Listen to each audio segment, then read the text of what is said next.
अस्सलाम वालेकुम। कैसे मिजाज हैं आप सबके? ठीक हैं। आज एक बहुत अफ़सोसनाक ख़बर, एक बहुत बड़ी ख़बर आपसे शेयर करनी थी और उस हवाले से आज का जो प्रोग्राम है, आपको पता है कि कल हमारी एक तहसील है मीर अली, एक नॉर्दर्न एरियाज़ के अंदर एक एरिया है मीर अली के नाम से।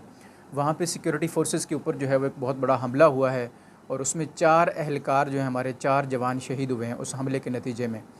आप लोगों को मालूम है कि ये हमले क्यों हो रहे हैं और ये हमला कौन कर रहा है? आइए मैं आपको इसके बारे में थोड़ी सी मालूमात आपसे शेयर कर दूं और आप लोग हैरान होंगे कि पाकिस्तान के अंदर रहते हुए पाक आर्मी के और हमारी पाक अफवाज के इतने बड़े दुश्मन अभी भी एक्टिव हैं, हमारे अंदर मौजूद हैं। तो मैं आज आपको उनके बारे में कुछ आगाही के लिए ये प्रोग्राम किया है। उसमें सबसे पहले मैं आप लोगों को एक चीज़ आपकी नज़र कर दूं कि मीर अली के इस अटैक से पहले लास्ट वीक में एक इंस्टीट्यूट है पाकिस्तान में, इस्लामाबाद के अंदर, Pakistan institute of conflict studies के नाम से है ग़ालिबन, और उसके अंदर हमारे कुछ थिंक टैंक्स बैठे होते हैं जो काम कर रहे होते हैं, जो पॉलिसीज़ को स्टडी करते हैं, जो पॉलिसीज़ बनाते हैं। उनका कहना ये है कि जून 2022 में जितने अटैक्स पाकिस्तान आर्मी के ऊपर हुए हैं, जुलाई 2022 के अंदर यानी अगले ही महीने उनमें 300 टाइम इजाफ़ा हुआ है। 300 गुना बढ़ के अटैक हुए हैं जुलाई 2022 के अंदर पाक आर्मी के ऊपर और पाक अफवाज के ऊपर। ये कौन कर रहा है ये सब? ये कैसे हो रहा है? और अभी तक कौम को इसके बारे में आगाह क्यों नहीं किया जा रहा? मैं आपको इसकी कुछ थोड़ी सी हाइलाइट्स आपके सामने रखता हूँ। हमारा ये जो थिंक टैंक इदारा है Pakistan institute of conflict studies, और उनकी जो रिपोर्ट्स हैं वो पिछले हफ्ते पब्लिश हुई हैं। मीडिया न्यूज़ के मुताबिक उन्होंने ये बात कंफर्म की है कि वहाँ पे जो हाइड आउट्स मौजूद हैं अभी भी नॉर्दर्न एरियाज़ के अंदर, जो मिलिटेंट्स की मौजूदगी है वो इस कदर अभी बढ़ती जा रही है कि पाक फ़ौज के लिए दिन ब दिन उसमें मुश्किलात का इजाफ़ा होता चला जा रहा है।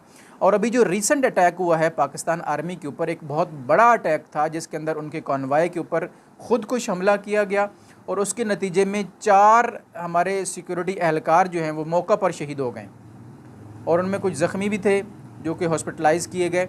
और मौका पर शहीद 4 लोग, ये कल ही की न्यूज़ है। और आज मैं आप लोगों को ताज़ा तरीन इसके बारे में ये सूरत हाल बता दूं कि आज बुध 10 अगस्त 2022 11 मुहर्रम उल हराम शरीफ है और ये 10 मुहर्रम की न्यूज़ थी जो आपको साथ मैंने शेयर की है। और आज 26 सावन है, तो आप इस लिहाज से आप देख लीजिए कि इस महीने के अंदर यानी मुहर्रम शरीफ के अंदर भी उन लोगों ने अपनी कार्रवाइयों को ख़त्म नहीं किया और उससे बाज़ नहीं आए। तो यू कैन अंडरस्टैंड कि उनका इमेजिन क्या हो सकता है पाकिस्तान के बारे में, रिलीजन्स के बारे में और पाक आर्मी के बारे में। अच्छा, इस पर आपको जो रिपोर्ट मैंने आपके सामने रखी, मिलिटेंट्स जो हैं हम वहाँ पे उस नॉर्दर्न एरियाज़ के अंदर वो फिर से इकट्ठे हो रहे हैं। उनकी कार्रवाइयाँ पहले से कई गुना अब मुनज़्ज़म तरीके से सामने आ रही हैं। अब उनके पीछे पसे पर्दा 2 हक़ाइक़ हैं जो मैं आपको बताता हूँ। वो ये है कि नंबर 1, उनकी जो बैकबोन है वो ज़ाहिर है पैसा है, पैसे के बगैर कोई बंदा नहीं चल सकता आजकल। उसके लिए 2 जो चीज़ें हैं वो कार फरमा हैं उनके साथ जो हेल्प कर रही हैं उनको। नंबर 1 थिंग, हमारी जो फ़ॉरेन फंडिंग है, जो बाहर से हमारे दुश्मन बैठ के ख़ुद सामने लड़ने नहीं आते लेकिन हमारे लोकल लोगों को ख़रीद कर हमारी पाक अफवाज के ख़िलाफ़ लड़ाते हैं और वो पैसा लगाते हैं हमारे लोकल लोगों के ऊपर, वो ये काम करवा रहे हैं। और प्रॉक्सी वार उन्होंने एक जारी की हुई है पाक फ़ौज के अगेंस्ट इन नॉर्दर्न एरियाज़ के अंदर। नंबर 2, इन लोगों ने ख़ुद से अब भत्ता मुहिम शुरू कर रखी है और केपी के अंदर इस वक्त सरकर्दा लोगों को, जो सवात, मट्टा, बुनैर और ये जो नॉर्दर्न एरियाज़ हैं, मीर अली हो गया, मीरन शाह हो गया, जनूबी वज़ीरिस्तान हो गया, शुमाली वज़ीरिस्तान, यहाँ पे वो लोगों को बाकायदा अगवा भी कर लेते हैं, उनको मारते पीटते हैं और जो कोई बड़ा आदमी उनको नज़र आए तो उसको वो बाकायदा भत्ते की पर्ची देते हैं और पैसा लिख के भेजते हैं कि जी इतना पैसा आपने जमा करवाना है, otherwise you will be finished. ये मुहिम जो है इस वक्त बहुत उरूज पे है, भत्ता जमा करने की मुहिम। और हमारे एक नेशनल पार्टी जो है अवामी नेशनल पार्टी, उनके एक जो लीडर हैं उन्होंने ये कल, जाहिद साहब, उन्होंने कल ये बात बताई है कि जी उनको भी इस तरह वहाँ पे सवात के अंदर, बुनैर के अंदर ये मिलिटेंट्स दोबारा से इकट्ठे हो चुके हैं और वो मुख्तलिफ़ लोगों को उन्होंने अप्रोच किया है भत्ता के लिए, यानी पैसा इकट्ठा कर रहे हैं लोकल लोगों से भी और फ़ॉरेन फंडिंग भी उनको हो रही है तो इसको एक्चुअली इन्वेस्टिगेट करने की ज़रूरत है और इन चीज़ों को कट करने की ज़रूरत है, उनके जो सोर्सेज़ हैं, ताकि वो कमज़ोर हों अपनी जगह पर और उनको अप्रोच किया जा सके। अच्छा, ये तो थी उनकी अंदरूनी बात कि उन्होंने किस तरह से वो वहाँ पे अपनी कार्रवाइयाँ इंक्रीज़ कर रहे हैं। अच्छा, दूसरी एक इसके साथ एक बहुत बड़ी इंपॉर्टेंट ख़बर जो आपकी नज़र कर रहा हूँ वो ये है कि एमपीए एक हमारे हैं केपी असम्बली के, उनके ऊपर भी उन्होंने रीसेंट अटैक किया और उनको बाकायदा पहले भत्ते की पर्ची भेजी, जो कि उन्होंने इनकार कर दिया। उस इनकार के नतीजे में उन मिलिटेंट्स ने उस एमपीए के ऊपर अटैक किया बाकायदा, और उसको गाड़ी के शीशे तोड़े, फायरिंग हुई, लेकिन वो बच गया, ज़ख्मी हुआ। उसने एफआईआर भी दर्ज करवा रखी, लेकिन स्टिल उसके ऊपर कोई कार्रवाई, कोई गिरफ़्तारी अमल में नहीं आई। कैन यू इमेजिन कि एक अब बंदोबस्ती इलाके हैं सारे के सारे और वो अंडर गवर्नमेंट कंट्रोल है वो सारे एरियाज़, लेकिन उसके बावजूद कोई इस लेवल के बंदे पर अटैक होने के बावजूद कोई हरकत में नहीं आया और कोई गिरफ़्तारी इस वक्त हमारे सामने नहीं आई। अच्छा, अब ये मैंने आप लोगों को बताया उनकी जो फंडिंग है और जो उनकी बैकबोन है, जो उनकी स्ट्रेंथ है, वो इस हवाले से। और उनको इसी तरह असला भी लोकल मार्केट से भी वो ख़रीद लेते हैं, बाहर से भी उनको सप्लाई हो रहा होता है। तो इनकी जो मेजर जो एक्टिविटीज़ हैं वो बेस करती हैं इन दो चीज़ों के ऊपर। एक उनकी फॉरेन फंडिंग, भत्ता लेना, लोगों से पैसे वसूल करना, और असला की जो उनकी सप्लाई चेन है, ये बहुत बड़ी बैकबोन है उन लोगों के लिए जो वहाँ पे बैठ के पहाड़ों के अंदर बैठ के कार्रवाइयाँ कर रहे हैं। अब नो डाउट एक बहुत बड़ा एरिया है, पाक फ़ौज के लिए चप्पे चप्पे पे खड़ा होना और उसको क्लियर करना बहुत मुश्किल है। पहाड़ी एरिया है, हर जगह पहुँच नहीं सकते। एयर सर्वेलेंस मौजूद है उनके पास, लेकिन उसके बावजूद ग्राउंड जब तक उनकी अप्रोच ना हो क्लियरली, टेरेन को वो एक्चुअली समझते तो ज़रूर हैं, लेकिन उस पर जगह जगह उनका पहुँचना वो बहुत मुहाल है, बहुत मुश्किल है। उस इलाके की जो टेरेन है उसको देखते हुए और जो वहाँ की सेरेनिटी को वहाँ की विसिनिटी को देखते हुए बड़ा मुश्किल है वहाँ पे हर जगह पे पाक फ़ौज का पहुँचना। अब उसके लिए फिर इस मसले को हल कैसे किया जाए, मैं आपके सामने चंद एक तजावीज़ रख रहा हूँ, आप इसको प्लीज़ देख लीजिए। और मेरी ISPR से स्पेशली गुजारिश है कि हमारी इन तजावीज़ को अगर कहीं कोई थोड़ी सी जगह दे दें तो इंशाल्लाह उनके लिए भी इसमें कुछ ना कुछ राहें हो सकता है कि वो हम नेगोशिएट कर सकें। नंबर 1 थिंग ये है कि एरिया के अंदर मोटिवेशन थ्रू इस्लामिक स्कॉलर्स जो है इसको इंक्रीज़ किया जाए। मसाजिद, मुफ्तियान कराम, मदारिस, इनका इन्फ्लुएंस उस एरिया के अंदर बहुत ज़्यादा है KP के अंदर। और आप लोग बेहतर जानते हैं कि पब्लिक जो एक राय आमा है उसको हमवार करने के लिए इस ग्रुप का इन्फ्लुएंस जो है वो कितना ज़्यादा है, बहुत ज़्यादा इफ़ेक्टिव है ये अप्रोच। तो जितने मदारिस हैं, उलमाए कराम हैं, उनको अप्रोच किया जाए, मुफ्तियान कराम को एक्टिव किया जाए, उन पर अपनी बात पहुंचाई जाए, उनको अपने पास आप कॉल करें, एक मीटिंग रखें या ख़ुद एक मतलब वफ़द उनके पास भेजें, उनसे मुलाकातें करें। मुख्तलिफ़ एरियाज़ में गाँव टू गाँव सफ़र करना होगा आप लोगों को, मैन टू मैन आप लोगों को मिलना होगा जाके, और वो आप अपने तरीके से कर सकते हैं। आप लोगों के पास बेहतर मालूमात हैं, बेहतर तरीके हैं। जब तक आप पब्लिक डायलॉग को इम्प्रूव नहीं करेंगे, आप अपने बारे में राय आमा हमवार नहीं कर सकते। इतने बड़े एरिया के अंदर आप बज़ोर शमशीर वहाँ पे आप चाहें कि हम जीत जाएंगे तो ये नामुमकिन चीज़ है, क्योंकि वो लोग जिस जिबिल्लत के लोग हैं, यू नो देम बेटर, कि वो इस तरह से वो लड़ मर सकते हैं, लेकिन वो अगर एक ज़िद उन्होंने पकड़ ली तो उसको वो छोड़ नहीं सकते। तो उनको अगर कोई मोटिवेट कर सकता है, कोई बंदा राह रास्त पे ला सकता है, तो वो ये हमारे मदारिस, उलमाए कराम और मसाजिद का जो किरदार है ये बहुत इम्पॉर्टेंट है। मिलिट्री पब्लिक डायलॉग को इंक्रीज़ करने की ज़रूरत है। आप लोगों के पास जाएं, उनसे बात करें, लोगों को अपना पॉइंट ऑफ व्यू बताएं, उनका पॉइंट ऑफ व्यू सुनें और एक दरमियानी राह पे बैठ के उनके साथ इंटरेक्शन करें, ताकि उनको एक अपनाइयत महसूस हो पाक फ़ौज के साथ और उनकी सोच चेंज हो। स्कूल्स के अंदर आपके रेप्स मौजूद जाएं, वहाँ पे स्कूल्स के अंदर विज़िट करें, उनके बच्चों को आप एड्रेस करें। वही बच्चे जो आज मैट्रिक इंटर में हैं, वही कल को बाहर खड़े होते हैं माशरे के अंदर, तो वो वहाँ की आपको पता नर्सरीज़ हैं, उनको आप अपना मोटिव पहुँचाएँगे, उन तक अपनी बात पहुँचाएँगे, तो you can win through that. इसके अलावा मीडिया कैंपेन है, ISPR के थ्रू मीडिया के ऊपर बात की जाए। हम TV चैनल्स देखते हैं, हमें कहीं पे प्रेजेंस नज़र नहीं आती ISPR की। आई एम सॉरी टू से कि सिर्फ सिवाय एक पब्लिक स्पीच प्रेस कॉन्फ्रेंस कर देने के बाद या अपना एक सियासी बयानिया दे देने के बाद ISPR ख़त्म हो जाती है।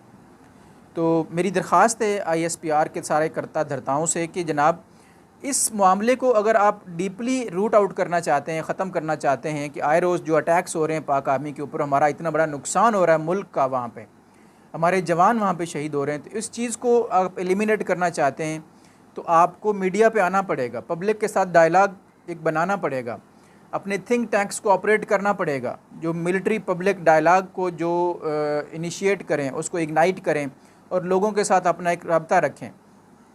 इस वक्त मीडिया के ऊपर बैठ के जनाब आप लोगों को पता है कि कोई बात नहीं करता, सारे सिर्फ सियासतदानों को ट्रोल करने में और उन्हीं की बातें बनाने में लगे रहते हैं।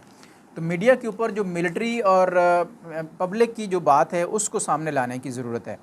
उसके अलावा इंटेलिजेंस बेस्ड स्ट्रेटजी अपनाई जाए, इंटेलिजेंस को इंक्रीज़ किया जाए, वहाँ पे गांव-गांव में जगह जगह में आपके लोग वहाँ पे मौजूद हों और वहाँ की आप लोगों को सर्वेलेंस आप अपनी बेहतर करें, टेक्नोलॉजी का इस्तेमाल करें और उसमें सर्वेलेंस इंक्रीज़ करें। आप अपनी जितनी टेक्नोलॉजी आपके पास है, आपकी एयर सर्वेलेंस है, ग्राउंड पे आपकी सपोर्ट है वहाँ पे लोगों के अंदर, इसको आप इंक्रीज़ करें। इसको एक आप यानी जंगी बुनियादों पर आप इसको एमरजेंसीज़ की सूरत में लगा के 6 महीने का एक प्रोग्राम अनाउंस करें और 6 महीने के अंदर आप एक तरफ से शुरू हों और दूसरी तरफ से आप लोग जाके निकलें, जिस तरह आप लोग माजी में ऑपरेशंस किए हैं।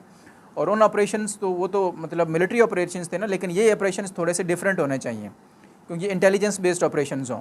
कम्युनिकेशन सिस्टम्स जो हैं वहाँ के, उनको आप अपने उसमें लेके आएँ और उनकी सर्वेलेंस और उनकी जो मतलब ईगल आइंग है उसको आप वहाँ पे मजबूत बनाएं। कम्युनिकेशन सिस्टम के थ्रू आपको बहुत सी इन्फॉर्मेशन वहाँ पे मिलेगी, इनकी मूवमेंट्स पे आपको नज़र होगी आपकी। पब्लिक को मोबिलाइज़ करना, वहाँ पे लोगों के साथ जब आप बैठेंगे, उनसे बात करेंगे, उनको डायलॉग में लाएंगे, उनको अपनायत फ़ील होगी तो वो ख़ुद आगे बढ़ के आपको सपोर्ट करेंगे और अपने दुश्मन जो वहाँ पे मौजूद हैं उनको वो आपको इन्फॉर्म करेंगे और आपके साथ राहें आसान होंगी वहाँ पे।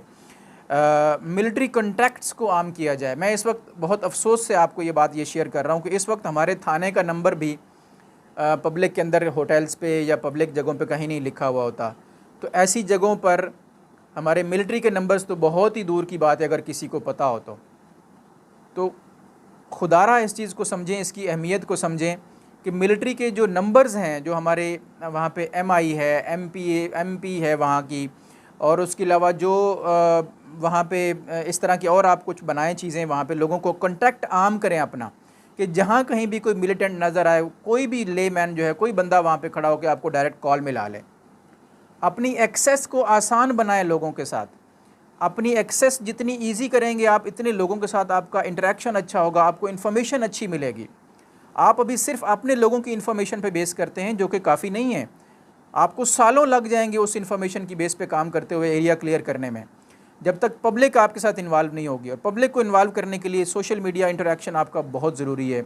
आप अपने कॉन्टैक्ट नंबर्स को पब्लिक करें, उनको लोगों के पास जगह जगह, होटल्स पे, मसाजिद के बाहर, मदारिस के बाहर, स्कूल्स के बाहर, हर जगह पब्लिक अड्डों के ऊपर आपके कॉन्टैक्ट्स नंबर लिखे हुए हों कि हर तरह की जो मिलिटेंसी की सूरत हाल है उसको रिपोर्ट करने के लिए ये नंबर मौजूद है।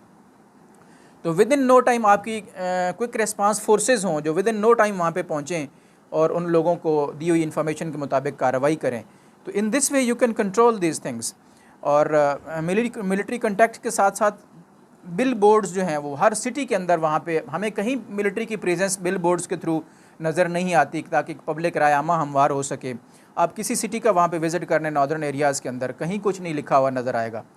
तो इन चीज़ों को प्लीज़ आम करें, इनकी बड़ी पावर है, इनके अंदर कम्युनिकेशंस के अंदर बड़ी पावर है, मीडिया के अंदर बड़ी पावर है, उसको यूटिलाइज़ करते हुए इन चीज़ों को सामने लाएँ, अपने आप को सामने लाएँ, पब्लिक के अंदर इन हो ताकि पब्लिक ईज़ फील करे आपके साथ मिल के काम करने में। और आपका ख़ुद का कहना है कि जब तक आवाम सपोर्ट ना करे, मिलिट्री जितनी मर्ज़ी स्ट्रांग हो कुछ नहीं कर सकती। आवाम जब तक आपको सपोर्ट नहीं करेगी, आप इन एरियाज़ के अंदर कामयाब नहीं हो सकते। और लास्ट पे सोशल मीडिया एक्टिविटीज़ आप देखें, फेसबुक, यूट्यूब, ट्विटर, इन सारी जगहों के ऊपर आप अपने क्लिप्स बनवा के उनको अपलोड करवाएं, उन लोगों की शहादतों को दिखाएं, अपना मैसेज दिखाएं उसकी बेस पे, और पब्लिक को एक इंटरेक्शन रखें अपना, उसके साथ कमेंट्स को इनवाइट करें, लोगों की राय लें और उनके साथ पोलाइटली बैठ के बात करें, उस डायलॉग को इंक्रीज़ करें जो सोशल मीडिया के थ्रू आप आगे इंक्रीज़ करने जा रहे होंगे। तो बातें बहुत सारी हैं, आप लोग मुझसे बेहतर समझते हैं, ये मेरी चंद एक गुजारिशात थी जो आप तक पहुँचानी थी। I am really thankful to you. अलगर्ज़ बहुत सारे काम हैं करने के जो कि हो सकते हैं और हमें वो करने चाहिए अपने इस मुल्क की हिफाजत के लिए, अपनी कौम की हिफाजत के लिए और अपने आने वाली नस्लों को इन मिलिटेंट्स से और ऐसे दहशत गर्दों से हमेशा के लिए बचाने के लिए आज हमें निकलना पड़ेगा और इस तरह का काम करना पड़ेगा। जनाब से गुजारिश है कि आप इन चीज़ों को अपनी कंसिडरेशन में लाएं और जितनी एक हेल्प हो सकी इंशाल्लाह हम सोशल मीडिया प्लेटफार्म से, पीपल एंड पॉलिटिक्स के प्लेटफार्म से आपके साथ हैं और पूरी कौम आपके साथ खड़ी हुई है, क्योंकि आपका नेक मकसद है, आप नेक मकसद के थ्रू बाहर निकलते हैं। अल्लाह करीम आपका हामी व नासिर हो। हम पूरी कौम आपके साथ है और सोशल मीडिया के ऊपर हमसे जहाँ तक हो सका हम आपकी सपोर्ट करेंगे। ये चंद एक गुजारिशात थी जो आपकी नज़र करना थी। आई होप आप you will pay heed to these suggestions. I am really thankful to you for watching this people and politics. आप सबके सामने भी एक गुजारिश है, जितनी पब्लिक देख रही है, कि अगर आपके पास कोई अच्छी सजेशंस हैं तो उनको प्लीज़ सामने लाएं, कमेंट्स में आएँ और लिखें अपनी पाक अफवाज की हेल्प के लिए, अपने मुल्क को बेहतर बनाने के लिए आप क्या कुछ कह सकते हैं। प्लीज़ इस पर ज़रूर बात करें। Thank you very much for watching people and politics. अपना ख्याल रखिए और अपने इस चैनल का भी।